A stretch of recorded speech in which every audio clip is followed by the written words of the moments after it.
Vezeted a villamost, akkor is szoktál dúdolni? Vagy a rádión zenét hallgatni? Szóval... Végállomáson, amikor van 5 percem, akkor kihasználom az alkalmat, és akkor éneklek egyet. Let me tell you about a girl I know, and she's my baby and she lives next door. For every morning for the sun comes up, she brings me coffee in my favorite cup. That's why I know, oh I know, hallelujah, I love her so. Énekelj magyarul egy kicsit. Magyarul egy kicsit, igen. Még meg sem köszöntem, hogy vigyáztál rám. Meg sem köszönhetem azt, hogy van hitem, s hazám. Most mindezt köszönöm neked, anyám. Szép volt.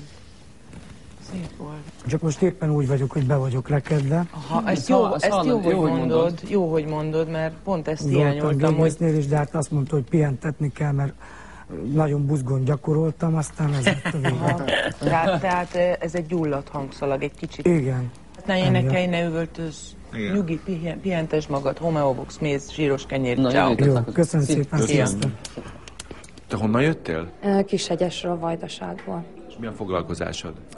Szülészeti és nőgyógyászati nővérke vagyok. Beatles sajáttal, Charlie, emberek, Killing Me Softly, AC/DC. AC/DC, szereted, hogy hoztál Szeretem, és hoztam is el. Mit? AC/DC? Igen. Nagyon nagy, mit fogunk hallani? A Highway to Hell. Highway to Hell!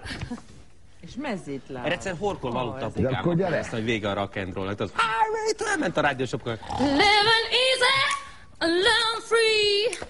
She doesn't take it on a one-way ride.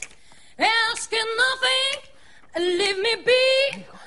Take it everything in my stride. I'm on a highway to hell. On a highway to hell. I'm on a highway to hell. On a highway to hell. Nem tudom, igen, és egyben nem. Ez nagyon jó, ez nagyon nekem is. Nálad szülni. Igen? Igen. Hát esetleg... Szerintem azért énekeltessük, hogy élvezzük végül. Persze, kicsit fölébredünk. Savakigyon, ez nagyon komoly. Énekelj. Hányszor kértelek, hogy táncolj nekem, te csak mentél tovább hűtlenül.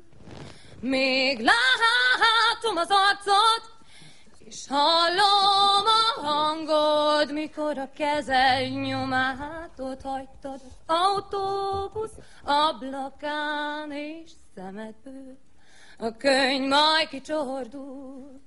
Ó, te csak játszol velem, és nem fogod kétkezelni. Ez nagyon durva. Van egy döntős. Magdalena, ne, mencs meg. Azt mondtad, hogy nincs hozzá zene, tehát vagy nincs hozzá kíséret. Nincs. De van. Nem kell. Nem kell, te vagy a kíséret. Csupa zene vagy. Nem kell. Nagyon jó. Legközelebb Nagyon énekeld el jó. ezt végig. És most mi lesz? Nem tudom, relax. Relaxelünk. Viszlát. Jaj, gyerekek, de jó élni. Hát de jó, hogy van. Igen, nagyon szépen megköszönöm. Jaj. Ez